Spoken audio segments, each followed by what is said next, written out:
Hello दोस्तों, कैसे हैं आप सब। दोस्तों, प्रीवियस क्लास के अंदर मैंने आपको एक इंट्रोडक्शन दिया अच्छा सा, और इंट्रोडक्शन दिया कॉस्टिंग के बारे में बताया, जिसके अंदर मैंने आपको बताया था कि हम पहला चैप्टर कर रहे हैं जिसके अंदर हमारे पास बहुत सारे टॉपिक है, जिसको हमने दो भागों में बांटा, पार्ट 1 और पार्ट 2। कुछ टॉपिक हम पार्ट 1 में कवर करेंगे जो प्रैक्टिकल से रिलेटेड है, और कुछ टॉपिक हम पार्ट 2 में कवर करेंगे जो कि सिर्फ थ्योरी थ्योरी पार्ट होता है। पार्ट 1 मैंने स्टार्ट करा था और पार्ट 2 मैं बाद में कराऊंगा। ठीक है। पार्ट 1 में मैंने कहा basic theory of cost accounting. ये बेसिक थ्योरी आपको पता होना चाहिए प्रैक्टिकल करने के लिए। ठीक है जी। और मैंने आपको बताया था दोस्तों, यूट्यूब में जो लेक्चर आपको डाल रहे हैं ये डेमो लेक्चर्स है दोस्तों। और ये यूट्यूब में 10 लेक्चर तक डलेंगे। 10 लेक्चर तक आप वॉच करिए, देखिए, आपको अगर अच्छा लगता है, क्योंकि एक दो लेक्चर डेमो सही नहीं रहेगा, 10 लेक्चर तक डेमो डलेंगे।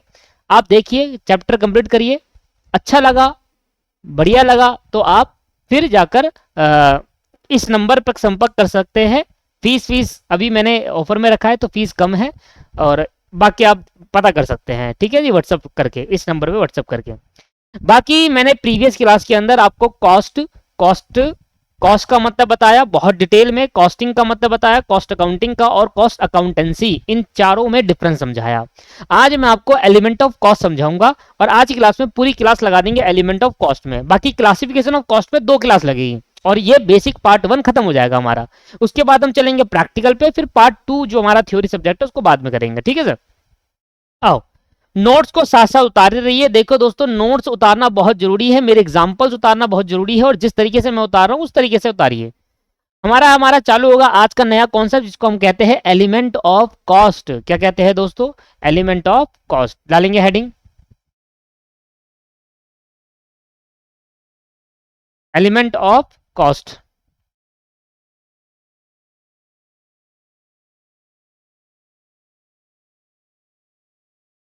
Elements of cost.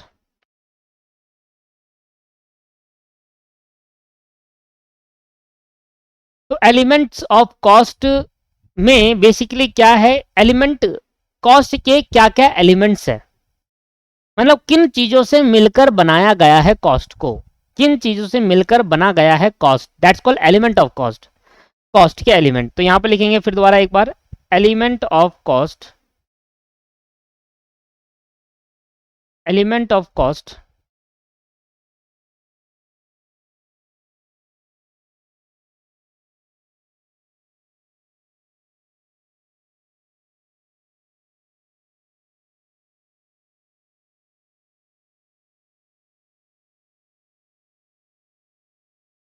हमने कहा दोस्तों कॉस्ट के 3 एलिमेंट होते हैं। हमने कहा बताओ कौन कौन से। पहले कहा मटेरियल कॉस्ट, एक एलिमेंट होता है मटेरियल कॉस्ट, मटेरियल लिख देते हैं, सी मटेरियल। दूसरा हमारे पास है लेबर, इसको हम एम्प्लॉय नाम से भी जाना करते हैं। एम्प्लॉय, एम्प्लॉयर होता है जो वो ऑनर होता है, और एम्प्लॉय जो होता है वो लेबर वर्कर होता है। और एक और है एक्सपेंस, कहता है एक प्रोडक्ट को बनाने में क्या क्या कॉस्ट लगती है, एक प्रोडक्ट में क्या क्या कॉस्ट लग सकती है, that the meaning of element of cost. एक प्रोडक्ट को एक यूनिट बनाने में मेरे क्या क्या कॉस्ट लगेगी। फॉर एग्जाम्पल समझने की कोशिश करते हैं। फॉर एग्जाम्पल आप इसको लिख सकते हैं, थोड़ा नीचे लिख दिएगा बाद में। फॉर एग्जाम्पल मान लो एक कंपनी है एबीसी लिमिटेड। ठीक है सर। एक कंपनी है एबीसी लिमिटेड जो कि मैन्युफैक्चरिंग करती है पेन और फिर बेचती है। मैन्युफैक्चरिंग करती है पेन एंड सेल इट, और फिर उसको बेचती है। अब पेन को बनाने के लिए मुझे क्या चाहिए। अब एक पेन है, मान लेते हैं इस पेन को बनाने के लिए मुझे इसकी कैप, प्लास्टिक, प्लास्टिक को पिला कर सेब बनाऊंगा पेन की, रिफिल चाहिए, इंक चाहिए। तो ये सब क्या हो गया एक पेन को बनाने का रॉ मटेरियल। तो दोस्तों एक पेन को बनाने के लिए क्या चाहिए मुझे बताओ सर। सबसे पहले मुझे एक पेन को बनाने के चाहिए रॉ मटेरियल। रॉ, रॉ मतलब अभी जो बना नहीं है, अभी बस ऐसे ही है, उठा के ले आए हैं। अब उससे हम पेन बनाने की कोशिश करेंगे। पहले बाहर का कैप बनाएंगे, बाहर का पूरा बॉडी बनाएंगे, उसकी कैप बनाएंगे, फिर इंक बनाएंगे, फिर उसकी रिफिल बनाएंगे, फिर जाकर एक पेन बनने को तैयार होता है। तो एक रॉ मटेरियल पेन को बनाने के लिए चाहिए प्लास्टिक का पेन बना रहे, स्टील का पेन बना तो स्टील चाहिए। इसके बाद पेन को बनाने के लिए चाहिए इंक, ठीक है ना। इंक किससे बनाने के लिए रिफिल चाहिए, तो उसके लिए भी रॉ मटेरियल चाहिए। तो किसी भी प्रोडक्ट, या मैं एक पेन ले रहा हूं, मेरे लिए इधर क्या है प्रोडक्ट मेरा भी क्या है दोस्तों, प्रोडक्ट मेरा है पेन। ध्यान समझिएगा मैं क्या समझाना चाह रहा हूं। प्रोडक्ट मेरा क्या है, पेन है। अब पेन को बनाने के लिए सबसे पहले मुझे पेन का चाहिए रॉ मटेरियल। आप कोई भी चीज ले लीजिए दोस्तों, आप लैपटॉप ले लीजिए, लैपटॉप बनाने के लिए लैपटॉप का बाहर की बॉडी चाहिए, इंटरनल हार्डवेयर चाहिए, मदरबोर्ड चाहिए। फोन बनाने के लिए फोन की बाहर की बॉडी चाहिए, डिस्प्ले चाहिए, बहुत सारा मदरबोर्ड चाहिए, रैम चाहिए। तो सभी कोई भी ऐसा प्रोडक्ट होता है, जब हम कोई प्रोडक्ट को बनाते हैं, गुड्स की बात कर रहा हूं, सर्विसेज की नहीं, सर्विसेज में रॉ मटेरियल नहीं चाहिए होता, ठीक है, उसके लिए कुछ और होता है। अब मैं कह रहा हूं कि एक पेन है, एक गुड्स है, उसको बनाने के लिए सबसे पहले चाहिए उसका मटेरियल, जिससे वो पेन बनेगा। जैसे कि मैंने कहा मेरे को बनाना है एक सोफा। अब सोफा बनाने के लिए मुझे क्या क्या मटेरियल हो सकता है बताओ। सोफा बनाने के लिए चाहिए लकड़ियां, उसके चाहिए फेविकॉल, उसके लिए चाहिए कील, उसके लिए चाहिए टूल्स। तो ये सब क्या हो गए, उसके रॉ मटेरियल बन गए, ठीक है जी। अब टूल्स रॉ मटेरियल नहीं होगा, क्योंकि वो कहीं और पे भी यूज कर सकते हैं। तो रॉ मटेरियल सबसे पहले चाहिए होगा किसी भी प्रोडक्ट को बनाने के लिए। अब मान लेते हैं एक पेन मुझे बनाना है, मैं रॉ मटेरियल बाहर से खरीद के लिया है सप्लायर से, मेरी एक कंपनी है एबीसी लिमिटेड, मेरे को पेन बनाना है, मुझे पेन मैन्युफैक्चरिंग करना है। तो मैं ये पेन बनाने के लिए इसका जो रॉ मटेरियल चाहिए होता है, मैं वो बाहर से खरीद के ले आया। अच्छा, रॉ मटेरियल आने के बाद दोस्तों अब मैं इस रॉ मटेरियल को ले आया। अब रॉ मटेरियल आ गया, अब बनाया कौन जाए, तो बनाने के लिए मुझे चाहिए वर्करों को हायर करूंगा। अब मैं सभी लेबरों को हायर करूंगा जो इस रॉ मटेरियल को कन्वर्ट करेंगे पेन में। तो रॉ मटेरियल को कन्वर्ट जब पेन में करेंगे तो उसके लिए मुझे चाहिए लेबर, उसके लिए चाहिए मुझे एम्प्लॉय जो मेरे लिए काम करेंगे और जो इस रॉ मटेरियल को पेन बनाने में हेल्प करेंगे, पेन बनाएंगे इससे। तो अब मुझे चाहिए लेबर, क्योंकि रॉ मटेरियल अकेले लाने से कुछ नहीं होगा दोस्तों, क्योंकि लेबर नहीं होगी तो वो रॉ मटेरियल धरा का धरा रह जाएगा, वो रॉ मटेरियल ऐसा का ऐसे ही रह जाएगा फैक्ट्री के गोडाउन के अंदर। वो रॉ मटेरियल तभी तो यूज में आ पाएगा, क्योंकि अकेला मैं को पेन बनाना थोड़ी ना आता है, मैं तो पैसा लगा सकता हूं। एक कंपनी का ओनर पैसा लगा सकता है, डिसीजन मेकिंग ले सकता है, पर वो मैन्युफैक्चरिंग नहीं कर पाएगा, उसको आता नहीं है। अब जो पेन बनाने के लिए जो लेबर मैन्युफैक्चरिंग करते हैं, अब घर बनाने के लिए जो लेबर होते हैं, है ना, हर एक चीज के अलग अलग वर्कर होते हैं जो पर्टिकुलर प्रोडक्ट बनाना को जानते हैं, है ना। तो फैक्ट्रीज के अंदर अगर आप जाओगे तो रॉ मटेरियल होता है, उससे आप लेबर आते हैं, तो लेबर जब आएंगे तो लेबर की कॉस्ट भी लगेगी, है ना दोस्तों। तो मुझे बताओ एक पेन बनाने के लिए, एक पेन, छोटे से आइटम ले रहा हूं, एक पेन बनाने के लिए सबसे पहले बताओ क्या चाहिए, एक रॉ मटेरियल चाहिए उस पेन को बनाने का मटेरियल, ठीक है सर, एक बात क्लियर हो गई, ठीक है। मटेरियल आ गया, मटेरियल आने के बाद आप मुझे बताओ उस मटेरियल को पेन बनाने में, उस मटेरियल से पेन बनाया कौन बनाएगा, लेबर बनाएंगे, वर्कर को हायर करेंगे और वर्कर को देना पड़ेगा पैसा। मुझे बताओ रॉ मटेरियल जब मैं लेकर आऊंगा तो इसके लिए मुझे क्या देना पड़ेगा, पैसे देने पड़ेंगे। तो रॉ मटेरियल लाने की कॉस्ट हो गई, जो पैसा मेरी जेब से गया, और कुछ लेने के बदले जो पैसा मेरी जेब से जाता है वो मेरी उस बदले की क्या बन जाती है, कॉस्ट बन जाती है। पेन खरीदने के लिए जो मैंने रॉ मटेरियल को परचेज करा, तो रॉ मटेरियल जितने का आया वो मेरी कॉस्ट हो गई। ऐसी इस रॉ मटेरियल को पेन बनाएगा लेबर, और लेबर को फ्री में तो काम करेगा नहीं, तो लेबर को देने पड़ेंगे पैसे, तो लेबर कॉस्ट बन जाती है। तो एक पेन बनाने के लिए सबसे पहले तो चाहिए मटेरियल, और मटेरियल आने के बाद फिर मुझे क्या करना पड़ेगा, फिर मुझे लेबर हायर करने पड़ेंगे, वर्कर्स हायर करने पड़ेंगे जो इस मटेरियल से पेन बनाए, ठीक है सर। तो लेबर चाहिए। अब लेबर आ जाएगा तो लेबर बनाएंगे कहां पर, आप मुझे बताइए। लेबर एक फैक्ट्री के अंदर बनाएंगे, फैक्ट्री के अंदर मशीनें होंगी, मशीन को चलाने के लिए चाहिए इलेक्ट्रिसिटी, पावर।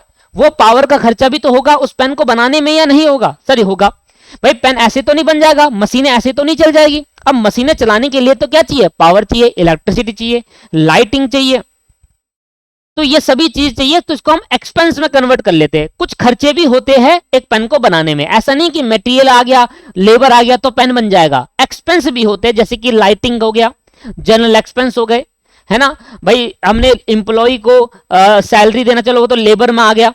हमने क्या करा, एक तो इलेक्ट्रिसिटी का खर्चा हो गया, एक फैक्ट्री हमने जो रेंट पे लिया, फैक्ट्री का रेंट भी हो गया, है ना। तो हमने कहा सर कुछ खर्चे भी लगते हैं, कुछ खर्चे भी दोस्तों लगते हैं। अब ये खर्चे कौन कौन से हो सकते हैं, जैसे एग्जांपल कह रहा हूं, इलेक्ट्रिसिटी हो सकता है ना, जैसे कि रेंट हो सकता है, बहुत सारे एक्सेट्रा, बहुत खर्चे होंगे, अभी आगे जाकर बहुत खर्चे पड़ने वाले हैं। अभी के लिए थोड़ा इतना समझिए भाई, एक पेन बनाने के लिए फैक्ट्री रेंट पे लेनी पड़ेगी, तो फैक्ट्री का रेंट भी तो जाएगा, और जो रेंट गया वो किस लिए गया, पेन को बनाने के लिए, तो वो खर्चा पेन की कॉस्ट में ऐड हो जाएगा। तो मुझे बताओ, एक पेन को बनाने के लिए मेनली 3 खर्चे किए जाते हैं। एक तो मोटा मोटा रॉ मटेरियल चाहिए, लेबर चाहिए, और फिर कुछ खर्चे भी लगते हैं पेन को बनाने में, जैसे कि इलेक्ट्रिसिटी और रेंट, अगर हम किराए पर रह रहे हैं तो। दोस्तों जब हम इन 3 को जोड़ देते हैं तो हमारी ये जो भी अमाउंट निकल के आता है वो उस पेन की कॉस्ट मानी जाती है। अभी बस ये सिंपल है, आगे जाकर डिटेल एनालिसिस करेंगे, how to calculate cost per unit या total cost of the product.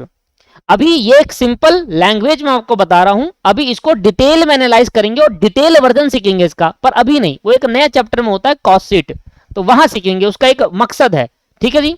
अभी मुझे एक चीज बता दीजिए सर, मैंने आपसे बस एक चीज पूछा कि एक प्रोडक्ट को बनाने के लिए 3 चीजों की जरूरत होती है, बताओ। अब यह बात आपको क्लियर हो गई।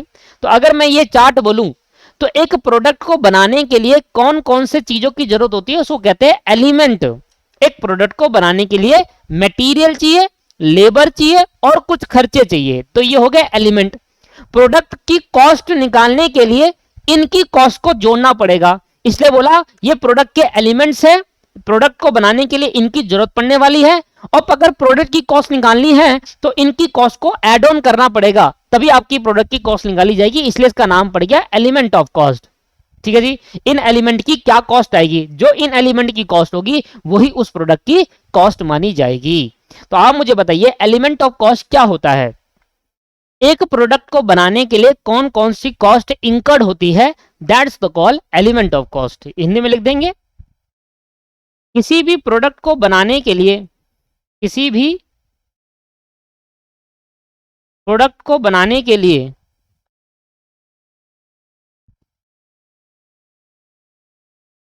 जो कॉस्ट इंकर्ड की जाती है,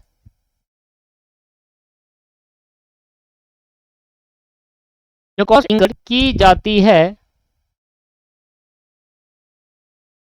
उसको एलिमेंट ऑफ कॉस्ट कहते हैं। और बेसिकली ये 3 कॉस्ट होती है, एक डायरेक्ट बोले तो 3 कॉस्ट होती है, एलिमेंट ऑफ कॉस्ट कहते हैं। बस हिंदी में लिख दिया, आपको बेसिक समझ में आ जाए बस। अब दोस्तों इनको हमने 2 भागों में बांटा, हर एक एलिमेंट को, हमारे पास एलिमेंट ऑफ कॉस्ट कितने हैं, तो आप कहना 3 होते हैं, एक होता है मटेरियल, एक होता है लेबर और एक होता है एक्सपेंसेस। हमने क्या किया, इस मटेरियल, लेबर और एक्सपेंस को अलग अलग भागों में बांटा, हर एक के 2 पार्ट करे, एक को बोला डायरेक्ट मटेरियल, एक को बोला इनडायरेक्ट मटेरियल। दोबारा बोलो, एक को बोला डायरेक्ट मटेरियल, एक को बोला इनडायरेक्ट मटेरियल। दोस्तों अगर आपने पहले से कभी कॉस्टिंग पढ़ी हो और आपको लग रहा है कि यार ये तो मैं पढ़ चुका हूं, तो मैंने आपसे पहले ही कह दी थी पहली क्लास के अंदर, अगर आपने पढ़ी हो या ना पढ़ी हो, मेरे को बिल्कुल डीपली समझाना है और बेसिक से समझाना है। बहुत सारे स्टूडेंट ऐसे हैं जो पहली बार पढ़ रहे हैं तो उनको कुछ नहीं पता, आप ये मान के चलिए। ठीक है सर। तो अगर आपको लगता है कि यार ये तो बोरियत हो रहा है, जिसने पढ़ा होगा उसको बोरियत लगेगा, उसको पहले से पता होगा चीजें, और जिसने नहीं पढ़ा होगा उसको मजा आ रहा होगा कि हाँ क्या क्या नई चीज सीखने को मिल रही है। हमने कहा कि ये जो एलिमेंट होते हैं इसके हमने 2-2 भाग कर दिए, 2-2 पार्ट कर दिए। एक को हमने बोला डायरेक्ट, एक को बोला इनडायरेक्ट। अब ये डायरेक्ट और इनडायरेक्ट क्या होता है इसका डिटेल मीनिंग सीखेंगे, आज की क्लास में वही सीखना है हमें। पर पहले हम ये समझते हैं कि एक एलिमेंट कितने होते हैं कॉस्ट के, 3 एलिमेंट होते हैं, मटेरियल, लेबर और एक्सपेंसेस। एक प्रोडक्ट को बनाने में 3 तरीके की कॉस्ट लगती है, एक प्रोडक्ट को बनाने में 3 टाइप की कॉस्ट लगती है, material cost, labour cost and expenses. Material को 2 भागों में बांटा, एक को बोला डायरेक्ट मटेरियल, एक को बोला इनडायरेक्ट मटेरियल। एक को बोला दोस्तों डायरेक्ट मटेरियल और एक को बोला इनडायरेक्ट मटेरियल। ऐसी लेबर को भी 2 भागों में बांटा, एक को बोला डायरेक्ट लेबर, एक को बोला इनडायरेक्ट लेबर। इसलिए थ्योरी में ना कभी कभी बोरियत सी हो जाती है, जिस स्टूडेंट ने पहले पढ़ा होगा, और जिसने नहीं पढ़ा 100% कह रहा हूं उसको मजा आ रहा होगा। लो भाई, एक को बोला डायरेक्ट एक्सपेंस, जब इसका मीनिंग समझेंगे ना और तब आपको अच्छा लगेगा कि हाँ इसका मीनिंग समझते हैं। एक को बोला इनडायरेक्ट एक्सपेंस, एक को बोला डायरेक्ट एक्सपेंस, एक को बोला इनडायरेक्ट एक्सपेंस। तो हमने कहा जो एलिमेंट ऑफ कॉस्ट होते हैं उनके दो दो पार्ट कर दिया, एक डायरेक्ट पार्ट हो गया और एक इनडायरेक्ट पार्ट हो गया। जैसे direct material, indirect material, direct labour, indirect labour, direct expense, indirect expense. यहां तक क्लियर हो गया। अब कॉस्टिंग कहता है कि कहता है जितने भी डायरेक्ट वाली चीजें हैं जब हम इनको जोड़ देते हैं तो एक नई चीज निकल कर आती है। हमने कहा जितने भी डायरेक्ट चीजें हैं जब इनको हम जोड़ देते हैं तो एक नई चीज निकल कर आती है। जैसे कि हमने कहा आप जब डायरेक्ट मटेरियल, सर अभी ये मत सोचे कि डायरेक्ट मटेरियल क्या होता है और इनडायरेक्ट मटेरियल क्या होता है, वो सीखना है। पहले ये समझिए जो मैं कह रहा हूं। Direct material, direct labour, direct material, direct labour और डायरेक्ट एक्सपेंस। ध्यान सुनना, direct material, direct labour and direct expense is equal to बन जाता है प्राइम कॉस्ट। क्या बन जाता है दोस्तों? Prime cost. सबसे इंपॉर्टेंट पॉइंट है ये वाला। Direct material, direct labour and direct expense का जब हम जोड़ देते हैं तीनों को इकट्ठा तो उस सम ऑफ द अमाउंट जो निकल कर आता है उसको नाम दिया जाता है प्राइम कॉस्ट। ऐसी जब इनडायरेक्ट मटेरियल, इनडायरेक्ट लेबर और इनडायरेक्ट एक्सपेंस को जोड़ दिया जाता है तो उसका जो सम निकल कर आता है उसको हम कहते हैं ओवरहेड। क्या बोला? Indirect material. अभी धीरे धीरे मैं सारी बातें समझाऊंगा। इनडायरेक्ट मटेरियल, इनडायरेक्ट लेबर, अभी तो क्लास चालू हुई है दोस्तों तो थोड़ा टाइम दीजिए मुझे, और इनडायरेक्ट एक्सपेंस। तो कहता है जितने भी डायरेक्ट नेचर के खर्चे हैं, कॉस्ट है, उनको जोड़ दो। उनको जब जोड़ दोगे, direct material, direct labour, direct expense, तो इनका सम का जो अमाउंट होगा उसका एक नया नाम होगा जिसको हम कहते हैं प्राइम कॉस्ट। और जितने भी इनडायरेक्ट वाली चीजें हैं जब उनका हम सम कर देते हैं तो उसको हम कहते हैं ओवरहेड। क्या कहते हैं? ओवरहेड। अब दोस्तों पता है क्या है, इस वाले का एक सेपरेट चैप्टर है। इस वाले का दोस्तों एक सेपरेट चैप्टर है, इस वाले का एक सेपरेट चैप्टर है, इस वाले का एक सेपरेट चैप्टर है। हमें ये तीनों चैप्टर सेपरेटली अलग अलग पढ़ने होते हैं और इस वाले का एक सेपरेट चैप्टर है। मतलब ये वाला अलग चैप्टर, ये वाला अलग चैप्टर, ये वाला अलग चैप्टर, और ये इसका इनडायरेक्ट वाली चीजों का जोड़ने के बाद वो अलग चैप्टर होता है। इनका इकट्ठा लिया जाता है। तो हमारे पास 4 चैप्टर यही निकल कर आ गए। कौन कौन से? डायरेक्ट मटेरियल चैप्टर पढ़ेंगे हम, लेबर पढ़ेंगे, डायरेक्ट एक्सपेंस वाला चैप्टर पढ़ेंगे और ओवरहेड वाला चैप्टर पढ़ेंगे। तो 4 चैप्टर हमें पढ़ने होते हैं शुरुआती कॉस्टिंग के, जो यहीं से निकलते हैं। इनको हमें डीपली पढ़ना पड़ता है, डायरेक्ट मटेरियल को डीपली एनालाइज करना पड़ता है, डायरेक्ट लेबर को डीपली पढ़ना पड़ता है। मैं धीरे धीरे धीरे आगे करके बताया जाएगा आपको, ठीक है? चलो अच्छा, direct material, direct labour, direct expense, इनका एक चैप्टर होता है। तो मैंने बताओ, मैंने आपको अभी क्या बताया? मैंने आपको मीनिंग नहीं बताया डायरेक्ट मटेरियल का क्या होता है, मैंने ना तो इनडायरेक्ट मटेरियल का मतलब बताया। मैंने आपको सिंपल से कहा है एलिमेंट 3 तरीके के होते हैं। एक होता है मटेरियल, लेबर और एक्सपेंस। मटेरियल के 2 पार्ट होते हैं, डायरेक्ट मटेरियल, इनडायरेक्ट मटेरियल। मैंने मीनिंग नहीं समझाया। लेबर के 2 पार्ट होते हैं, डायरेक्ट और इनडायरेक्ट। ऐसी एक्सपेंस के 2 पार्ट होते हैं। मैंने कहा डायरेक्ट वाली चीजों को जोड़ दोगे तो बन जाएगा नया नाम प्राइम कॉस्ट। क्या बन जाएगा? प्राइम कॉस्ट बन जाएगा। हम डायरेक्ट वाली चीजों को जोड़ देंगे, direct material, direct labour and direct expense को जोड़ देंगे तो बन जाएगा प्राइम कॉस्ट। और इनडायरेक्ट मटेरियल, इनडायरेक्ट लेबर और इनडायरेक्ट एक्सपेंस को जोड़ देंगे तो बन जाएगा ओवरहेड। तो इनडायरेक्ट वाली चीजों को आज से क्या नाम देंगे? ओवरहेड नाम देंगे। ठीक है जी। चलो अब मैं आपको बताता हूं, जो हमारा डायरेक्ट मटेरियल चैप्टर है ना, वो हमें एक सेपरेट पढ़ना पड़ता है। डायरेक्ट लेबर चैप्टर हमें सेपरेट पढ़ना पड़ता है। डायरेक्ट एक्सपेंस हमें सेपरेट पढ़ना पड़ता है। और ओवरहेड इनको अलग अलग नहीं पढ़ना पड़ता है, इनको मिलाकर एक चैप्टर बना दिया ओवरहेड, इसको अलग अलग पढ़ना पड़ता है। पता है दोस्तों, ये 4 चैप्टर हो गए। पहला चैप्टर, दूसरा चैप्टर, तीसरा और 4। ये 4 डिफरेंट चैप्टर हमें जो पढ़ने पड़ते हैं आगे। ठीक है, देखो डायरेक्ट मटेरियल को डील करता है कॉस्ट अकाउंटिंग स्टैंडर्ड, CAS का मतलब होता है कॉस्ट अकाउंटिंग स्टैंडर्ड 6। बताएगा डायरेक्ट मटेरियल के अकाउंटिंग प्रिंसिपल्स एंड रूल्स। ठीक है जी। कॉस्ट अकाउंटिंग स्टैंडर्ड 7 हमें बताएगा डायरेक्ट लेबर की कहानी। कॉस्ट अकाउंटिंग स्टैंडर्ड 10 हमें बताएगा डायरेक्ट एक्सपेंस, और कॉस्ट अकाउंटिंग स्टैंडर्ड 3 हमें बताएगा ओवरहेड के बारे में। तो टोटल हमारे पास ऐसे 24 कॉस्ट अकाउंटिंग स्टैंडर्ड है। टोटल कॉस्ट अकाउंटिंग स्टैंडर्ड कितने हैं हमारे पास? टोटल कॉस्ट अकाउंटिंग स्टैंडर्ड कितने हैं दोस्तों? 24 है। टोटल कॉस्ट अकाउंटिंग स्टैंडर्ड कितने हैं? 24, जिसके अंदर 4 तो ये रहे। कॉस्ट अकाउंटिंग स्टैंडर्ड 6 हमें डायरेक्ट मटेरियल के बारे में बताता है, 7 हमें डायरेक्ट लेबर के बारे में, 10 हमें डायरेक्ट एक्सपेंस के बारे में, और 3 हमें डायरेक्ट ओवरहेड के बारे में। ये याद करना है आपको, एमसीक्यू में पूछ सकता है आपसे। ठीक है सर, इतनी बात क्लियर हो गई।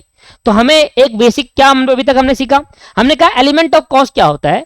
एक प्रोडक्ट को बनाने में लगने वाली कॉस्ट, ऐसी 3 कॉस्ट होती है। कोई भी प्रोडक्ट बना लो 3 कॉस्ट तो लगेगी। तो हमने 3 एक मेन हेड बना लिए, जिसमें हर प्रोडक्ट बनाने में 3 कॉस्ट लगती है, मटेरियल, लेबर और ओवरहेड। ठीक है जी। मटेरियल के फर्दर 2 पार्ट करें, ऐसी लेबर के और ऐसी overhead, sorry, material, labour and expenses. Material के 2 पार्ट करें, लेबर के 2 पार्ट और एक्सपेंस के 2 part. Direct material, direct labour, direct expense को बोल दिया गया प्राइम कॉस्ट। इन सबको जोड़ देंगे तो आ जाएगा प्राइम कॉस्ट। प्राइम कॉस्ट नाम दिया गया sum of the direct material, labour and direct expense. ऐसी इनडायरेक्ट मटेरियल, इनडायरेक्ट लेबर और इनडायरेक्ट एक्सपेंस को जोड़ने के बाद क्या बोला गया? उसको ओवरहेड नाम दिया, जो कि सबसे फेमस नाम है पूरे कॉस्टिंग का, ओवरहेड। डायरेक्ट मटेरियल एक अलग चैप्टर है, डायरेक्ट लेबर हमें एक अलग चैप्टर पढ़ना पड़ता है, डायरेक्ट एक्सपेंस हमें एक अलग चैप्टर पढ़ना पड़ता है, और ओवरहेड हमें अलग चैप्टर पढ़ना है। डायरेक्ट मटेरियल का कॉस्ट अकाउंटिंग स्टैंडर्ड कौन सा है? 6। डायरेक्ट लेबर का कौन सा है? 7। डायरेक्ट एक्सपेंस का कौन सा है? 10। और ओवरहेड का कौन सा है? 3। याद रहेगी बात, ये धीरे धीरे करके याद करेंगे, 24 के 24 याद कर लेंगे, पर धीरे धीरे करके।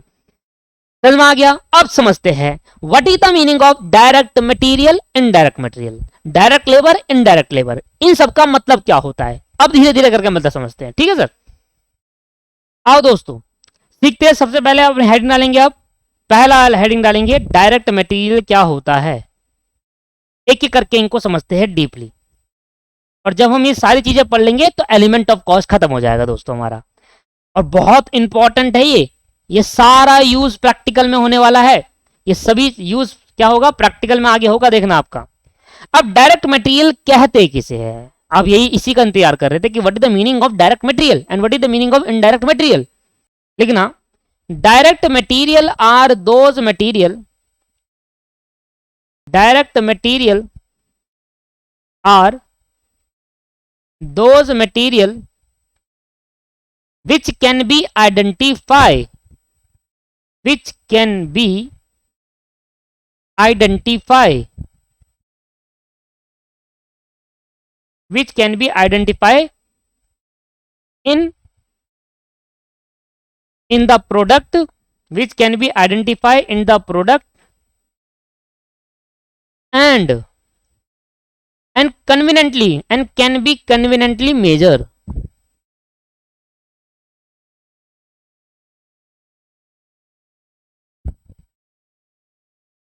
Can be conveniently measured and directly charged to the product, and directly charged to the product, and directly charged to the product। ये इसकी डेफिनेशन है।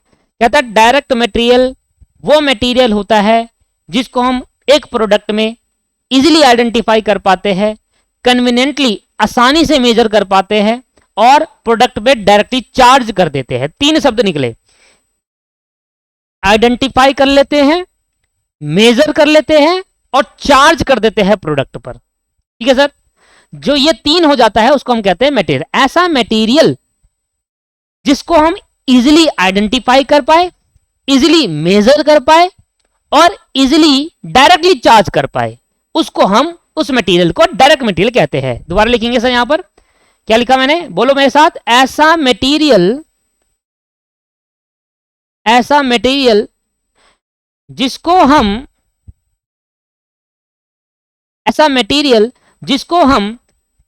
क्या, जिसको हम इजीली आइडेंटिफाइड कर पाए,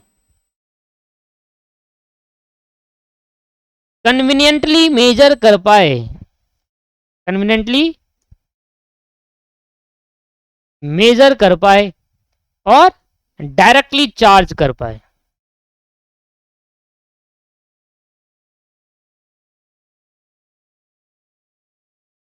डायरेक्टली चार्ज कर पाए,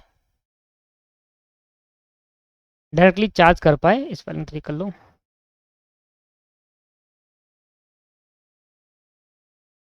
ऐसे मटेरियल को डायरेक्ट मटेरियल कहते हैं, ऐसे मटेरियल को डायरेक्ट मटेरियल कहते हैं। अगर आप ये तीन बातें समझ गए तो समझ लेना आपने डायरेक्ट मटेरियल का कौन सा समझ लिया। आइडेंटिफाई का मतलब, मेजर का मतलब और चार्ज का मतलब। आइडेंटिफाई का मतलब, मेजर का मतलब और चार्ज का मतलब। जैसे नोट्स बना रहा हूं दोस्तों वैसे ही बनाना, ठीक है। चलो सुनना ध्यान से, एग्जाम्पल सुनेंगे समझ में आएगा चीजें तीनों मतलब क्या होता है। एग्जाम्पल सुनना,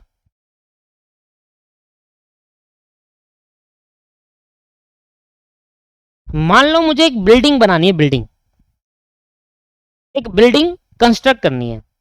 एक कंपनी है मिस्टर ए है, चलो मिस्टर ए चाहते हैं एक बिल्डिंग को कंस्ट्रक्ट करना।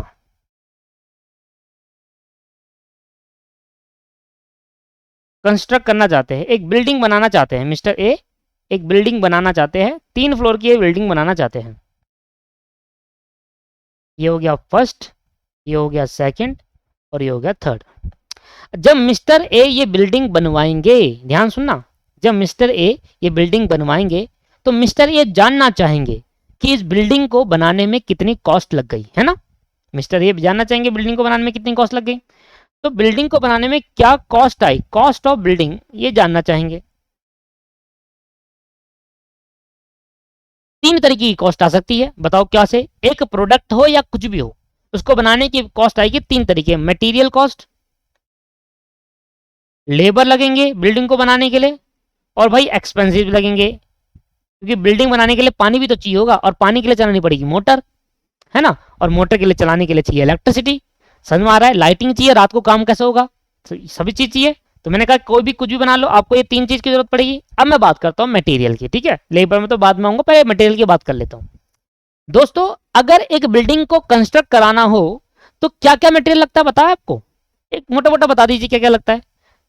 पहला लगता है मटेरियल रिक्वायर्ड, मटेरियल रिक्वायर्ड, ध्यान सुनना। पहला लगता है ब्रिक, ईट, दूसरा सीमेंट, तीसरा बदरपुर, चौथा हिंदी में लिख दूं सरिया, पांचवा रेता, है ना। और भी बहुत कुछ होता है जो वैसे है, मतलब ये कुछ ऐसे एलिमेंट है जो कि जरूरी जरूरी चाहिए, है ना। बाकी घर बनाने के लिए तो स्टील भी लगती है, दरवाजे भी लगते हैं, वो मैं एक सिर्फ ढांचा खड़ा करना है, मतलब वो इतनी बात कर लेते हैं ना, उतनी बात कर लेते हैं। तो ये 4-5 चीज चाहिए भाई, ईंट चाहिए, सीमेंट चाहिए, बरदरपुर चाहिए, सरिया चाहिए, रेता चाहिए, ये सब चाहिए एक घर को बनाने में, एक बिल्डिंग को कंस्ट्रक्ट करने में। तो आपने पहचाना कि कोई भी चीज बनानी हो, मैन्युफैक्चरिंग या प्रोडक्शन करना है या कंस्ट्रक्ट करवानी हो। अभी तो मैंने बिल्डिंग ले लिया, मान लो पेन लेता तो आप कहते हैं प्लास्टिक चाहिए, आप कहते हैं फेविकोल चाहिए चिपकाने के लिए, आप कहते हैं भैया उस प्लास्टिक, अब मुझे पता नहीं कैसे बनता है पेन, बाकी मुझे लगता है कि प्लास्टिक को पहले पिघला कर उसकी शेप में देकर ऐसे बनता होगा, पता नहीं, है ना। तो मटेरियल आपको, आप कभी भी कोई प्रोडक्ट बनाओगे ना, आप कभी भी कोई प्रोडक्ट बनाओगे ना दोस्तों, तो उसमें मटेरियल क्या क्या लगेगा ये आपको पता लगाना होगा। एक प्रोडक्ट को बनाने के लिए क्या क्या मटेरियल की जरूरत है, दैट्स कॉल्ड आइडेंटिफाइड। क्या कहते हैं उसको, आइडेंटिफाइड। दोबारा सुनना, एक प्रोडक्ट को बनाने के लिए, ध्यान सुनना, एक प्रोडक्ट को बनाने के लिए मैं बहुत टाइम लगाऊंगा, 1 घंटा 1.5 घंटा चलन दो, मैं 1.5 घंटे से ज्यादा क्लास रिकॉर्ड नहीं करूंगा, पर बहुत डिटेल में कराऊंगा, बहुत आराम से। ये चीजें हिंदी में जो मैं लिख रहा हूं वो लिखिए दोस्तों, ये आपके काम आएगा बहुत। एक प्रोडक्ट को बनाने के लिए एक प्रोडक्ट को बनाने के लिए क्या क्या मटेरियल की रिक्वायरमेंट है, क्या क्या मटेरियल लगता है, क्या क्या मटेरियल लगता है, उसको हम आइडेंटिफाइड करते हैं, आइडेंटिफाई कहते हैं। आइडेंटिफाई करना है एक प्रोडक्ट को बनाने के लिए क्या क्या मटेरियल लगेगा, दैट्स कॉल्ड कहते हैं आइडेंटिफाई कहते हैं। तो आइडेंटिफाई कैसे कहते हैं कि भैया मुझे एक प्रोडक्ट बनाना है और एक प्रोडक्ट को बनाने के लिए क्या क्या लगा। मान लो अब मैंने एक प्रोडक्ट बनाना नहीं है, एक प्रोडक्ट बन चुका है। अब मैं थोड़ा उल्टा बोल रहा हूं, एक प्रोडक्ट बनाना नहीं है, एक प्रोडक्ट बन गया है।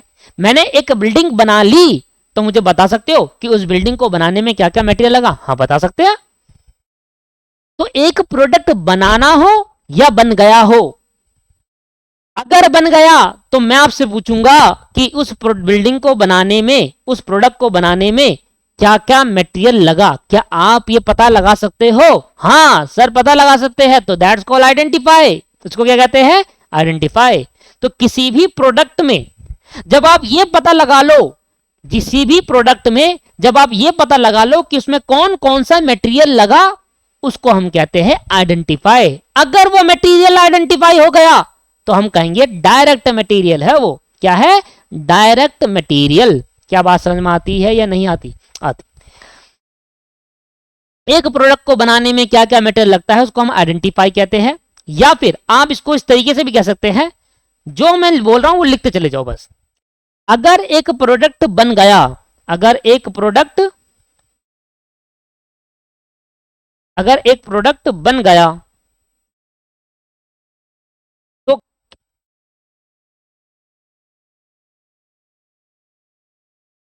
अगर एक प्रोडक्ट बन गया तो उसमें कौन कौन सा प्रोडक्ट, कौन कौन सा मटेरियल लगा, उसमें कौन सा मटेरियल लगा,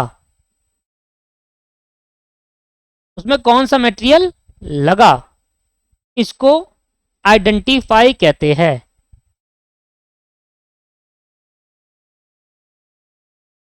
मैंने घर पे पनीर बनाना है, ठीक है।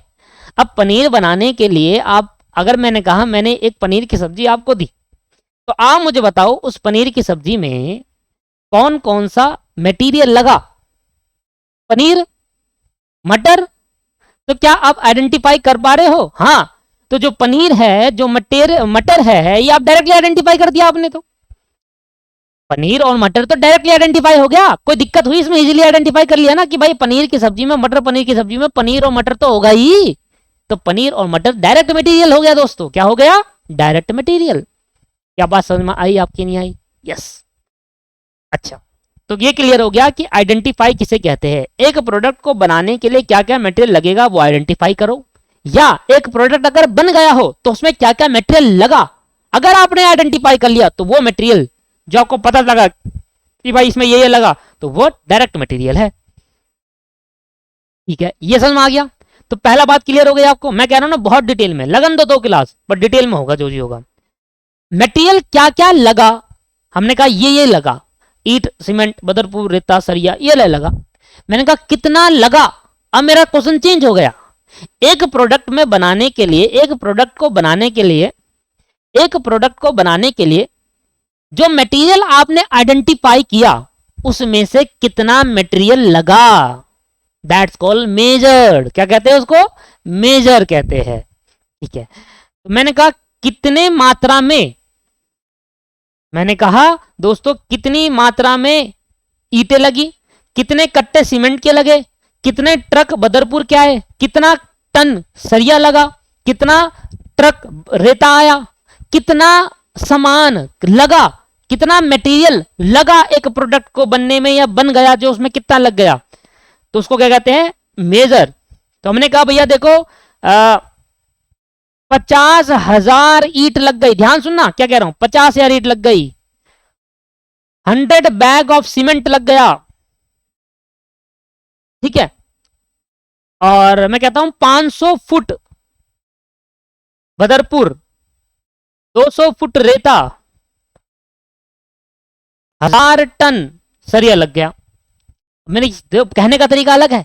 पहले मेरा कहने का तरीका यह था कि एक मटेरियल को एक मटेरियल सॉरी एक प्रोडक्ट को बनाना हो या बन गया हो तो उसमें कौन कौन सा मटेरियल लगा?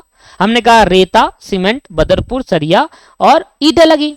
अब मैं आपसे पूछ रहा हूं कितना लगा, तो दैट्स कॉल, अगर आप ये फाइंड आउट कर पाओगे कितना लगा तो वो हो गया मेजर, वो हो गया मेजर्ड। समझ में आया नहीं आया? तो मैंने कहा ये क्या करा, मैंने कहा ये कर दिया मैंने मेजर, और मैंने क्या करा, ये क्या करा, ये कि भाई क्या क्या मटेरियल रिक्वायरमेंट है, तो मैंने ये आइडेंटिफाई करा।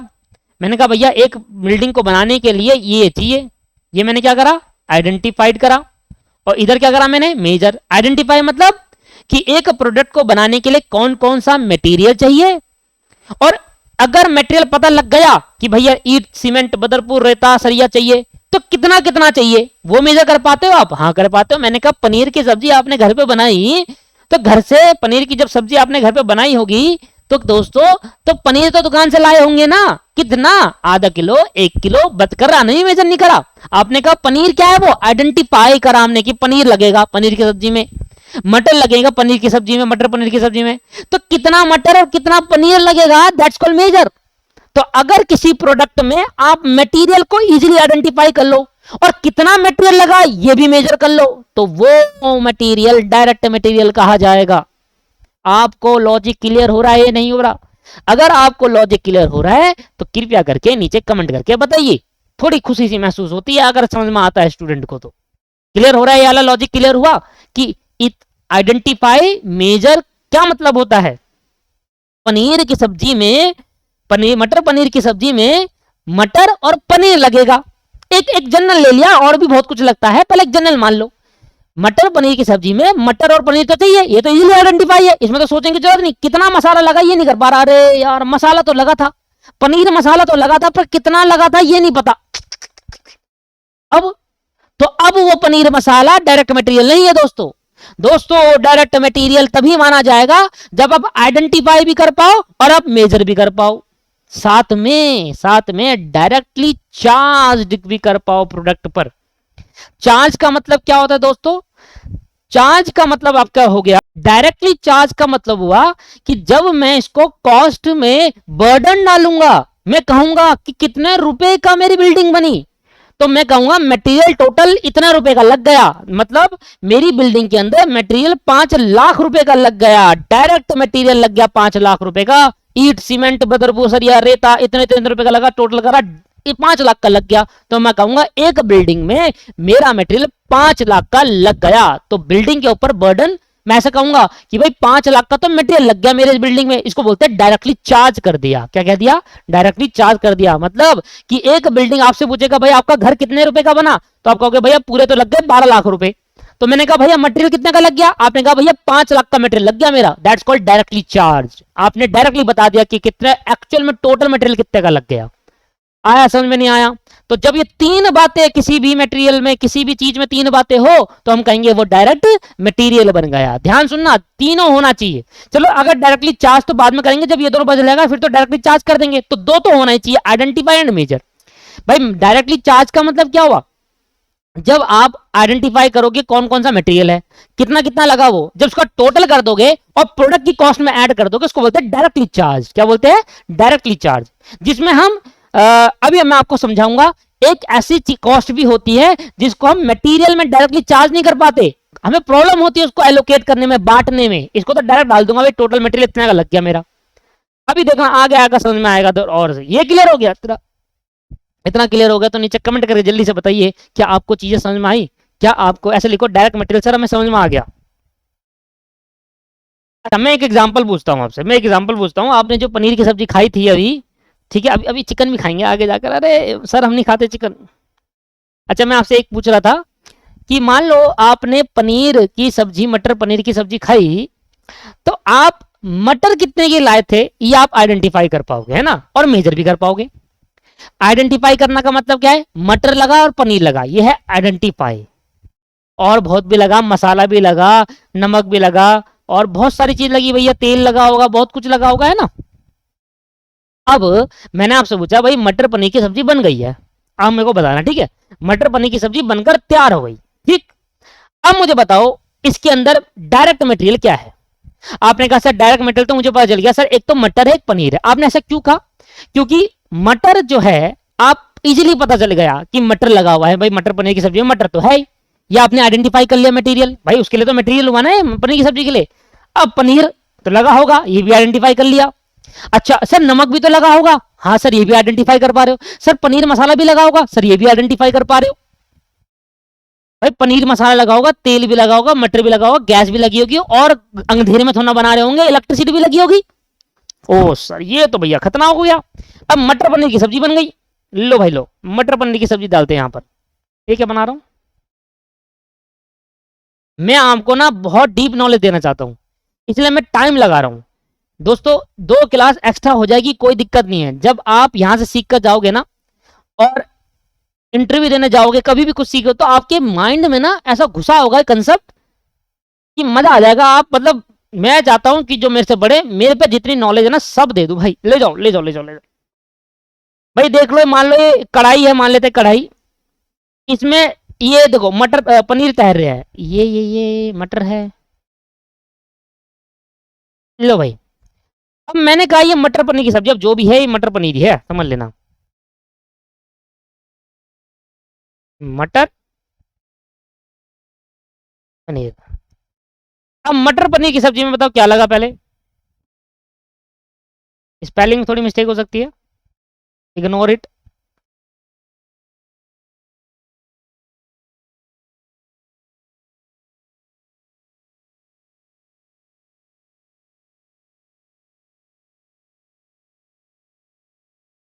ध्यान सुनना, मैं आपको बहुत अच्छा लॉजिक दे रहा हूं और अगला कंसेप्ट भी समझा दूंगा। इसी एग्जांपल में मैं अपना नेक्स्ट कॉन्सेप्ट भी समझा रहा हूं। दीवार देखेंगे, ध्यान से सुनेंगे। भाई पनीर लगी, मटर लगा, नमक लगा, पनीर मसाला लग गया, अदर मसाले लग गए। मुझे आता है भाई खाना बनाना, मुझे आता है भाई। ऑयल लग गया, ठीक है, मक्खन डालोगे तो मक्खन भी लग जाएगा। गैस को तो भूल ही गए, बिना गैस जलाए के पनीर मटर मसाला बना लोगे पनीर। तो सब कुछ लग गया पर गैस नहीं जलाई ठीक है, सब कुछ लग गया, गैस नहीं जलाई। ठीक, गैस लगी होगी और अंधेरे में तो बनाया नहीं होगा, तो किचन में जब इलेक्ट्रिसिटी भी तो ऑन करी होगी, तो इलेक्ट्रिसिटी भी लग गई। ठीक है जी, मोटा मोटा इतना लग गया भाई। ठीक है ठीक है ठीक है। मैंने कहा क्या आप ये आइडेंटिफाई कर पाए? हाँ कर पाए जी, कर पाए, बिल्कुल कर पाए। आपने सारी चीजें आइडेंटिफाई कर दी। क्या ये सारी चीजें डायरेक्ट मटेरियल है? मैंने कहा नहीं। ध्यान सुनना, मैं बहुत इंपॉर्टेंट बात बता रहा हूं, मैं बहुत ज्यादा इंपॉर्टेंट बात बता रहा हूं। समझ आएगा तो नीचे कमेंट करके लाइक कर जरूर करना।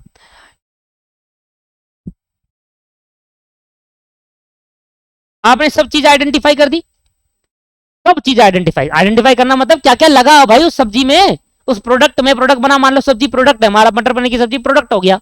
अब मटर पनीर की सब्जी में क्या क्या लगा? आपने कहा पनीर, मटर, नमक, पनीर मसाला, अदर मसाले, ऑयल, गैस, इलेक्ट्रिसिटी, ये लग गई, ये आइडेंटिफाई कर लिया। अब मुझे, मैं आपसे एक चीज पूछूंगा, ठीक है? आइडेंटिफाई करने के बाद जब आप ये भी पता लगा दो ना कि मेजर कितना हुआ, मेजर भी कर लो कितना कितना लगा, अगर पनीर लगा तो कितना लगा, ये मेजर कर लोगे, तभी डायरेक्ट मटेरियल बनेगा। ध्यान सुनना क्या बोल रहा हूं, तभी डायरेक्ट मटेरियल बनेगा। ध्यान सुनना क्या बोल रहा हूं, अगर आइडेंटिफाई करने के बाद आप हर एक चीज में मेजरमेंट भी कर लिया ना, तो समझ लेना वो मटेरियल, वो चीज डायरेक्ट मटेरियल बन जाएगी। और अगर इन दोनों में से एक भी मिस हो गया तो समझ लेना वो इनडायरेक्ट मटेरियल हो गया। आया समझ में? आप मुझे बताना, आप कितने रुपए का पनीर लगा ये तो पता लगा लोगे, दुकान से जितना पनीर खरीद के लाए होंगे उतना ही तो लगाया होगा। अब एक बच्चा यहां से कहता है उठ के, एक बच्चा उठ के कहता है सर मैं दुकान से ना 100 रुपए का पनीर खरीद के लाया, पर 2 तो मैंने खा लिए, अब मेरा लगा उसमें तो बताओ कितना, ये तो हो गया इनडायरेक्ट मटेरियल। तो दोस्तों ये एक्सेप्शनल केस हो गया ना। अब ऐसा है भाई, तुम 100 रुपए का पनीर खरीद के लाए, 3-4 टुकड़े तुमने खा लिए, अब वो तो एक्सेप्शनल केस हो गया ना। और टाइम क्या होता है भाई, जितने का पनीर बना लेकर आते हो उतने तो आप लगाते हो, तो फिर इनडायरेक्ट हो जाएगा जब नहीं पता लगा पाओगे। जब आप ये पता लगा लो भैया मैं 100 रुपए का पनीर लाया था, मैं 100 रुपए का पनीर लाया था और मैंने 100 रुपए का पनीर पूरा डाल दिया था सब्जी के अंदर, ओके मेजर कर पाए, यस। भाई मटर, मटर में कितने के लाया था? मटर में लेकर आया था सर, मान लेते हैं 20 रुपए की मटर लेकर आया, बहुत आ जाती है 20 रुपए की मटर, डाल दी, तो ये भी पता चल गया भैया पनीर लाया 100 रुपए का, मटर लाया 100 रुपए का, 20 रुपए का। भैया नमक कितना लगा? अब नमक तो चुटकी भर के लगा।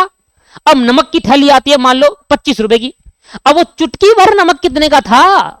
अब मेरी बात को समझिएगा, गौर से ध्यान समझिएगा, मैं बहुत इंपॉर्टेंट केस बता रहा हूं आपको। मैं कह रहा हूं कि भैया नमक की थैली आई, अब पूरी नमक की थैली, टाटा नमक की थैली जो आती है 25 जितने की भी आती है, क्या आपने सारी उखाड़ कर डाल दी थी क्या? अगर सारी डाल दी पनीर में तो कहूंगा 25 रुपए का नमक लग गया, तो वो डायरेक्ट मटेरियल हो गया नमक। पर आपने उस टाटा नमक की जो थैली लेकर आए 25 रुपए की, तो डाला तो चुटकी भर नमक, चुटकी भर नमक और चुटकी भर मांग भर लो मेरी, ऐसे नहीं होता, वो गाना नहीं है, मांग मेरी भरो, है ना, मेरी की नहीं भाई, वो गाना गा रहा हूं। चुटकी भर नमक जो आपने डाला, अब मैं आपसे ये पूछूं कि वो जो नमक की थैली 25 रुपए की आई थी दोस्तों, उसमें से आपने मटर पनीर में तो 1 चम्मच डाला, तो मुझे बताओ अगर 25 रुपए की पूरी नमक की थैली तो 1 चम्मच की कितनी, क्या आइडेंटिफाई कर पाओगे? हाँ सर कमर तो आइडेंटिफाई तो कर लिया हमने, नमक डाला है, पर कितना क्या मेजर कर पाओगे? नहीं कर पाएंगे दोस्तों, ये गड़बड़ हो गया। अब नमक 1 चम्मच डाला था, अब 1 चम्मच नमक की कितना रुपए का आता है, ये तो ना आइडेंटिफाई कर पाऊंगा, और अगर मैं मेजर कर पाऊंगा, मैं तो कर दूंगा मेजर। एक स्टूडेंट मुझसे उठ के गया था, सर मैं तो कर दूंगा, तो मैंने यहां पर वर्ड लगाया easily identify and easily measure, ठीक है ना। ऐसा होता है कोई चीज मेजर हो जाती है, पर वो डिफिकल्ट होता है बहुत चीज मेजर करने में। एक बच्चा मुझसे उठकर कहता है ये चीज, मैंने जब इसको समझाई तो एक स्टूडेंट मुझसे उठ के कहा सर मैं मेजर कर लूंगा। मैंने कहा कैसे करेगा? तो चल, क्रिएटिव स्टूडेंट है बहुत, देखो आप आंसर क्या दिया उसने, सर 25 रुपए का नमक लेकर आए, उसमें मान लेते हैं 1 किलो नमक आता है। मैंने कहा ठीक है सर, अब मैं एक लूंगा तराजू, वो भी डिजिटल वाला। अब 25 रुपए की थैली कितने की? अच्छा 1 किलो नमक कितने का आया? मैंने कहा सर 25 रुपए का, 1 किलो मतलब कितना हो गया? 1000 ग्राम। अब मैं उसकी बात सुने जा रहा, एक स्टूडेंट मुझसे उठकर ये कह रहा था कि सर 1000 ग्राम नमक मान लो 25 का है। मैंने कहा ठीक है सर, मैंने कहा ठीक है भाई, और आगे बताओ आप कैसे मेजर करेगा? उसने मुझे मेजर करा के दिखा दिया। ठीक, अब जरा ध्यान सुनना। उसने कहा सर मैंने 2 चम्मच पनीर में नमक डाली, सोचो। मैंने कहा ठीक है, अब वो 2 चम्मच मैं उस नमक की थैली में से निकालूंगा और तराजू में रखूंगा, 2 चम्मच तराजू में आएगा 25 ग्राम। मैंने कहा ठीक है, आ गया 25 ग्राम। ध्यान सुनिएगा, ध्यान सुनिए, क्रिएटिव स्टूडेंट देख रहे हो आप, 1000 ग्राम नमक 25 रुपए का आया। अब मैंने 2 चम्मच नमक मटर पनीर में डाला, ठीक है, तो मैंने कहा 2 चम्मच नमक जो अपने मटर पनीर में डाला 25 ग्राम का बनाओ। मैंने कहा अगर भैया 1000 ग्राम पनीर 25 रुपए का, तो 25 ग्राम पनीर कितने रुपए का हो गया मेजर? देख रहे हो आप, क्रिएटिव स्टूडेंट। तो मैंने यहां पर उसको एक वर्ड से बताया कि दोस्तों मैंने डायरेक्ट मटेरियल में ये लिखा हुआ है पहले ही कि direct material are those material which can be identify in the product and conveniently, आसानी से मेजर किया जाए। पनीर के लिए मैंने इतनी कलाकारी नहीं दिखाई थी, पनीर के लिए मैंने सिंपली पता लगाया कितने का लेकर आया था, 100 रुपए का, सीधे पता चल गया मुझे। अरे वो जो क्या क्या था वो मटर, अरे मटर कितने की लाए थे? 20 रुपए की, तो कलाकारी दिखाई क्या आपने यूनिटरी मेथड करके? पर नमक में ऐसी कलाकारी दिखाई आपने कहा 1000 ग्राम नमक, 1000 ग्राम नमक अगर 25 रुपए का आता है तो 2 चम्मच में कितना ग्राम पड़ा? 25 ग्राम। तो अगर 1000 ग्राम 25 रुपए का, तो 25 ग्राम कितने का हो गया मेजर? अरे वाह। तो दोस्तों ऐसा नहीं होता, आप इतनी सारी चीजें, आप ये तो चलो मान लो छोटी सी चीज है, ऐसे ऐसे मैंने उसको एग्जांपल दिया कि मैंने कहा ऐसे ऐसे मैंने 1000 बार पनीर बनाई एक साल में, तो बताओ। अब वो कैलकुलेशन करते रह गया, अच्छा 2 चम्मच इसमें, मैंने कहा एक में 1 चम्मच डालता हूं, कभी 2 चम्मच, कभी 5 चम्मच, कभी 6 चम्मच, कभी 8 चम्मच, अब मुझे बता। तो वो कह रहा है सर ये तो बड़ा मुश्किल हो जाएगा। तो मैंने कहा इजिली तो लगाया था, तभी तो वर्ड कन्वीनियंटली, हर एक वर्ड का मतलब है दोस्तों। तो क्या वो नमक आइडेंटिफाई नहीं हो पाएगा? हो तो जाएगा, पर कन्वीनियंटली नहीं हो पाएगा। हमने कहा आसानी से जो चीज आइडेंटिफाई, जैसे पनीर और मटर, तो मैंने कहा ये वाली चीज क्या हो जाएगी दोस्तों? मेजर नहीं कर पाएंगे कन्वीनियंटली, इसलिए हमने इसको क्या कहा? Indirect material. क्या बोला इसको? Indirect material. क्या समझ में आता है नहीं आता? ठीक है। पनीर मसाला कितने का बड़ा? भाई पनीर मसाला अगर आप एक पैकेट लेकर आए छोटा वाला 5 रुपए का, और आपने वो पैकेट पूरा डाल दिया, तब तो आप इजिली मेजर कर पाए? नहीं कर पाए क्या? पनीर मसाला आपने जब डाला तो 5 रुपए का पैकेट था, और 5 रुपए का पैकेट पूरा डाल दिया आपने, तो आप आइडेंटिफाई कर पाए जी भैया 5 रुपए का पनीर मसाला लगा इसके अंदर, इजिली हो गया नहीं हो गया? पर अगर सोचो 20 रुपए का पनीर मसाला में 2 चम्मच पनीर मसाला डाला, तो अब क्या आइडेंटिफाई हो पाएगा? हो पाएगा? एक कलाकारी स्टूडेंट कर देता है, ये समझने की कोशिश करिए, पर वो कन्वीनियंटली नहीं हो पाएगा, आसानी से नहीं हो पाएगा, इसलिए हम इसको इनडायरेक्ट मटेरियल कहा। मैं साथ साथ आपको इनडायरेक्ट मटेरियल समझा रहा हूं दोस्तों। अगर आपको वीडियो अच्छी लग रही है, पसंद आ रही है, मेरा पढ़ाना समझाना आ रहा है अच्छे से, आप बहुत डिटेल में चाह रहा है, तो आप लाइक करिए, लाइक करिए। देखो कोर्स खरीदना आपके ऊपर है, आपको समझ में आता है तो खरीदिए, नहीं आता सीधा देखिए, फायदा उठाइए और निकल जाइए। समझ में आ रहा है ना? चलो, तो भैया पनीर मसाला कितने का लगा, ये तो डिपेंड करता है कि आपने पूरा पैकेट डाल दिया 5 वाला या 20 रुपए में से 2 चम्मच डाला, है ना? तो अभी मैंने कहा 20 रुपए का पनीर मसाला लाया था मैं, 2 चम्मच डाला, तो not identify, oh sorry not measure, easily conveniently measure नहीं, अदर मसाले ये भी नहीं कर पाऊंगा। अरे कितना रुपए का ऑयल लगा? अरे भैया जब हम घर पे जब भी कभी ऑयल लेकर आते हैं तो हम 5 लीटर ऑयल ले आते हैं या 1 लीटर। क्या आप पनीर मसाला बनाने में 1 लीटर पूरा खनका दोगे क्या? नहीं, कुछ डालोगे ना, तो आप कन्वीनियंटली मेजर नहीं कर पाओगे। अरे कितने की गैस लगी, अब ये तो कतई नहीं कर पाऊंगा मेजर। 809 रुपए की गैस हो गई है भैया, अब 809 रुपए की, मोदी सरकार 809 रुपए की गैस हो गई है। ठीक है, मैं कोई पॉलिटिक्स की बात नहीं कर रहा, मैं एक हकीकत बात बता रहा हूं, क्योंकि जेब से तो मेरे ही जाते हैं पैसे घर पे। 809 रुपए की गैस हो गई। अब 809 रुपए की गैस में 1 रुपए की गैस लगी, 2 रुपए की लगी, 3 रुपए की लगी, ये तो मेजर नहीं कर पाओगे ना दोस्तों, नहीं कर पाएंगे। इलेक्ट्रिसिटी वो तो कतई नहीं मेजर कर पाओ। अरे महीने में मान लो तो 1000 रुपए का बिल आया, अब जिस टाइम आप पनीर बना रहे थे उस टाइम कितने रुपए का बिल लगा, क्या निकाल पाओगे? नहीं निकाल पाएंगे। तो मैंने कहा दोस्तों, जब भी कोई मटेरियल आप आइडेंटिफाई कर पाओ और साथ में मेजर कर पाओ तो हम उसको डायरेक्ट मटेरियल कहते हैं। और जब भी आप कोई मटेरियल आइडेंटिफाई तो कर पा रहे हो पर मेजर नहीं कर पा रहे, नॉट मेजर, क्या बोला मैंने?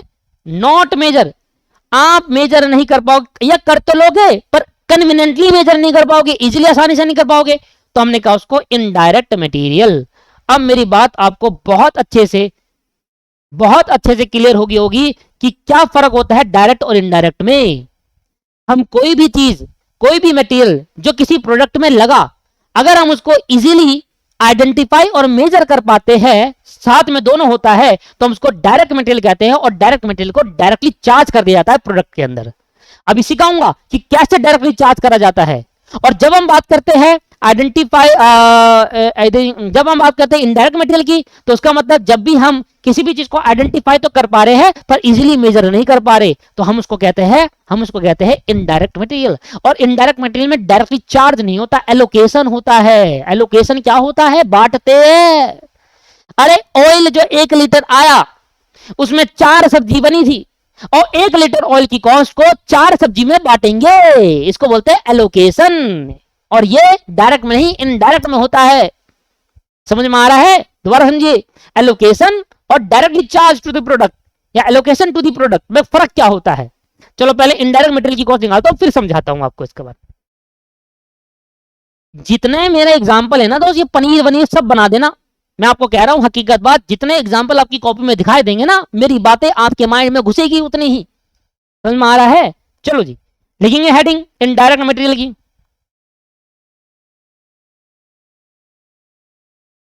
मजा आता है मुझे कॉस्टिंग पढ़ाने में बहुत, क्योंकि इसके अंदर ऐसी चीज है ना, मतलब नॉलेज का भंडार है, भंडार।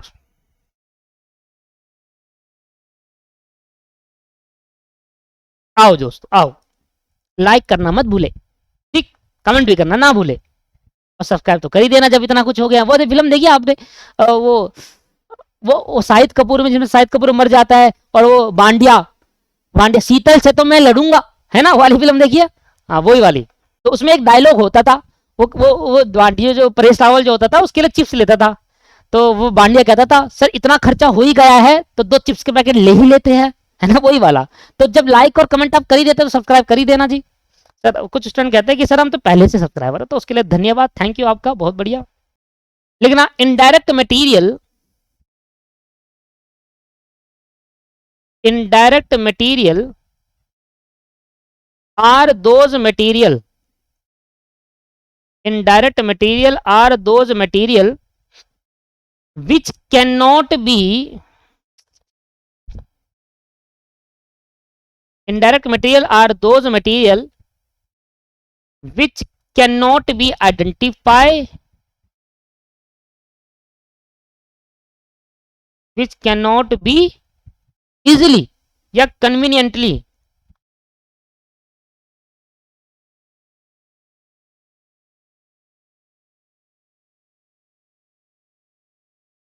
इसको इजीली भी लिख सकते हैं, it can not be conveniently easily identified and major.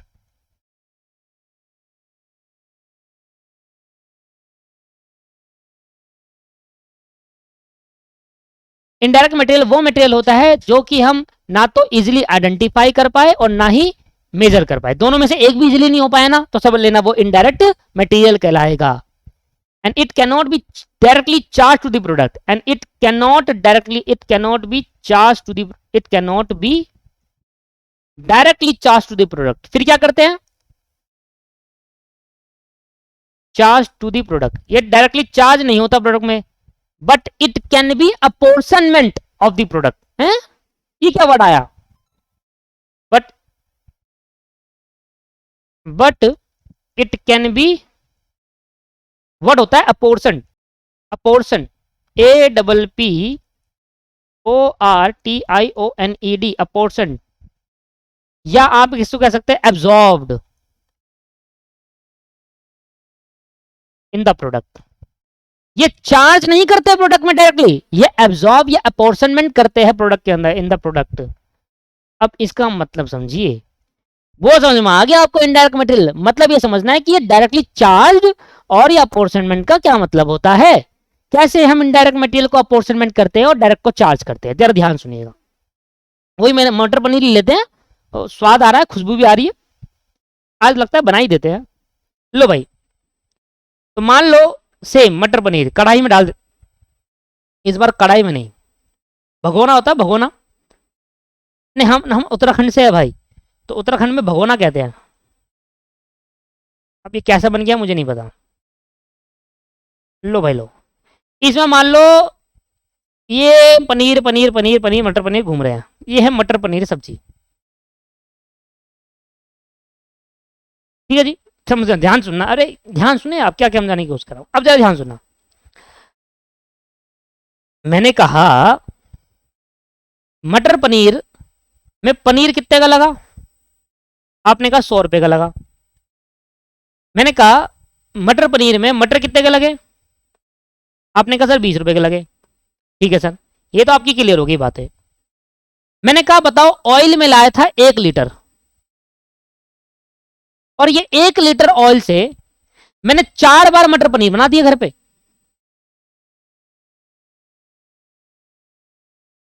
चार बार ऐसे लिख देता ना, मटर पनीर बनाए।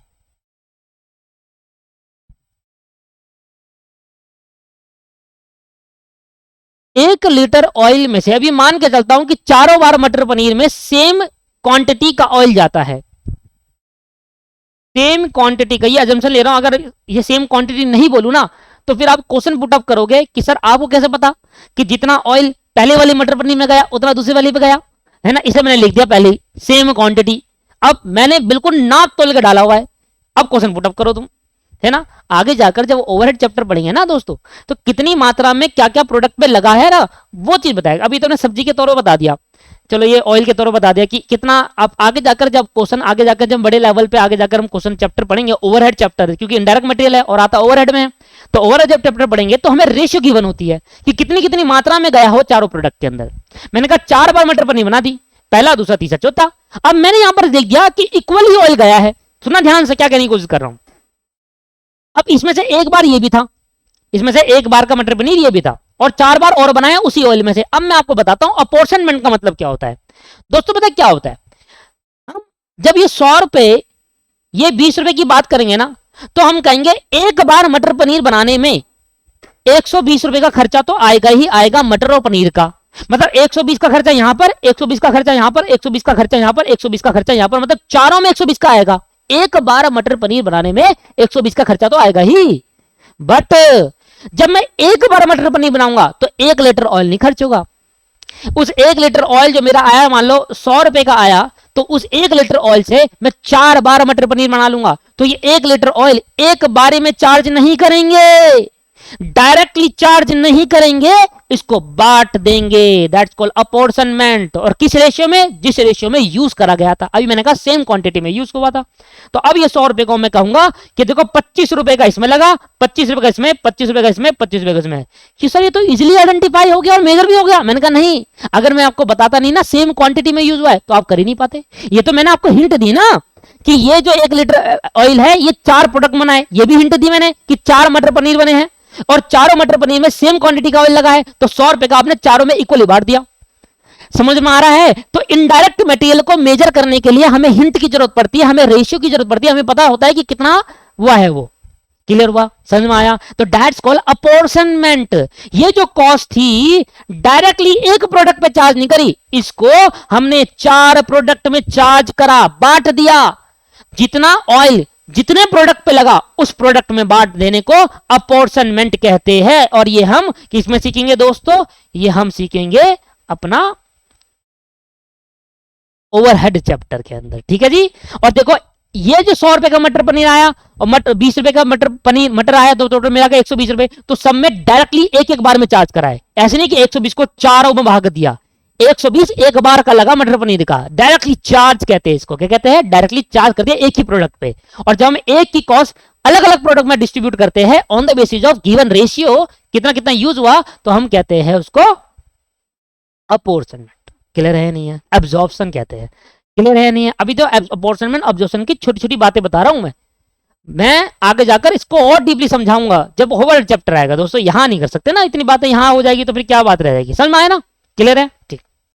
एक एग्जांपल लेता हूं बिजनेस के पॉइंट ऑफ व्यू से, नहीं तो फिर क्लियर नहीं होगा। फिर इसकी क्लास को आज की क्लास खत्म करेंगे यहाँ पर। वैसे तो मेरा पर्पस खत्म कराना था, पर मैं ना घुस जाता हूँ कंसेप्ट पढ़ाते टलते। अब कभी कभी कोई स्टूडेंट कहता है कि आप इतने घुस जाते हो कि घुस गए, पर किसी किसी को बहुत ही अच्छा लग जाता है कि यार कितना डीपली पढ़ा रहे हैं। किसी किसी कहता है कि नहीं हमें इतना नॉलेज की जरूरत नहीं, हमें क्वेश्चंस आगे बढ़ते रहे। तो वो अलग अलग सोच होती है ना। यार चलो एक एग्जांपल और लेते हैं बिजनेस के पॉइंट से। पनीर पनीर हमने लिखा होगा पेपर में, बिजनेस के पॉइंट से सोचो एग्जांपल। ठीक, एक फैक्ट्री है, फैक्ट्री ध्यान सुनेंगे। एक फैक्ट्री है और हमने ये फैक्ट्री रेंट पे ले रखी है। मैं बिजनेस के पॉइंट से समझा रहा हूं, डायरेक्ट और इनडायरेक्ट। ठीक है, फैक्ट्री रेंट पे लिया और इस फैक्ट्री का रेंट है मान लो 10,000 रुपए का। समझ में आ रहा है? ध्यान सुनना। अब क्या हुआ इस फैक्ट्री के अंदर, और ये रेंट 1 महीने का है, 1 मंथ का रेंट है। अब इस फैक्ट्री के अंदर हम करते हैं मैन्युफैक्चरिंग, और मैं इस मैन्युफैक्चरिंग करता हूं, मान लेते हैं लैपटॉप की। इस फैक्ट्री के अंदर लैपटॉप बनाता हूं। तो 1 महीने में बताया मैंने कितने लैपटॉप बनाए? 1 महीने में मैंने 1000 लैपटॉप बना दिए। 1 महीने में मैंने कितने लैपटॉप बनाए? 1000 लैपटॉप। ध्यान सुनने का, ध्यान से सुनना। ठीक है, अब मुझे बताओ अगर 1 महीने में 1000 लैपटॉप बनाए तो पर लैपटॉप कॉस्ट क्या आएगी? ठीक है सर, ध्यान सुनेंगे। मैंने कहा मैं टोटल मटेरियल, डायरेक्ट मटेरियल की बात करूं तो डायरेक्ट मटेरियल, डायरेक्ट लेबर और डायरेक्ट एक्सपेंस, ये सब मिलाकर लग गया एक लैपटॉप में। पर लैपटॉप का मैं ऑलरेडी बता रहा हूं आपका, नहीं तो हमें हमारा पर्पस ये नहीं, हमारा पर्पस अपॉर्शनमेंट सीखना है। ये लग गया टोटल डायरेक्ट वाली चीज मिलाकर हो गया आपके पास टोटल 15,000 रुपए। 15,000 रुपए लग गए। अब मैंने कहा दोस्तों ठीक है, मान लो 15,000 लग गया। और ये जो मेरा रेंट है ना इसको थोड़ा बढ़ा देता हूं तो फिर बहुत कम लगेगा। रेंट कर देते 10 लाख। अब पता है क्या हुआ? अब भाई डायरेक्ट वाली मटेरियल, भाई कितना मटेरियल लगा इजीली आइडेंटिफाई कर ले, क्योंकि डायरेक्ट मटेरियल है। ऐसी लेबर की बात करूंगा अगली क्लास में, ऐसी एक्सपेंस की बात करूंगा। ठीक है, तो 15,000 रुपए लग गया। अब मुझे बताओ ये रेंट है, कितने रुपए का रेंट एक लैपटॉप में पड़ा? कैसे फाइंड आउट करेंगे?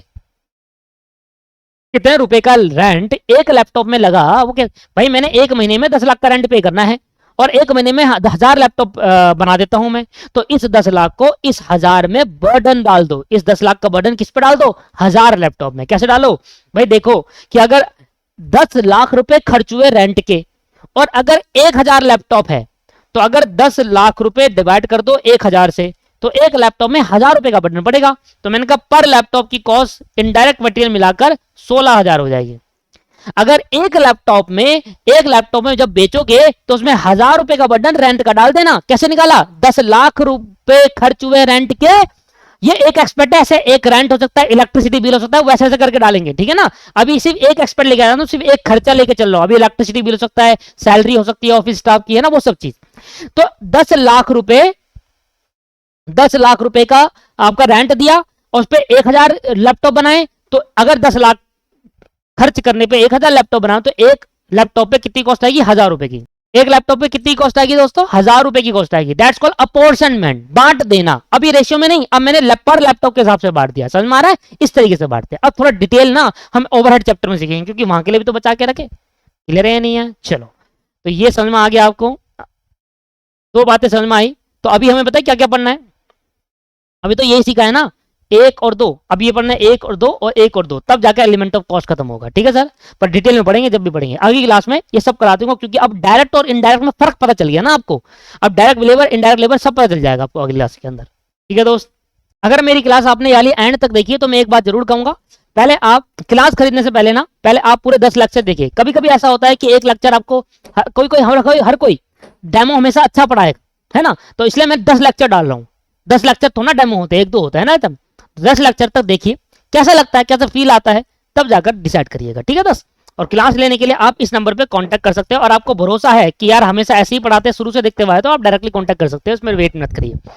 चलो, आज की क्लास को यहीं समाप्त करते हैं। नेक्स्ट क्लास में बाकी के फर्दर पॉइंट भी हम डिस्कस करेंगे। Thank you very much, bye bye.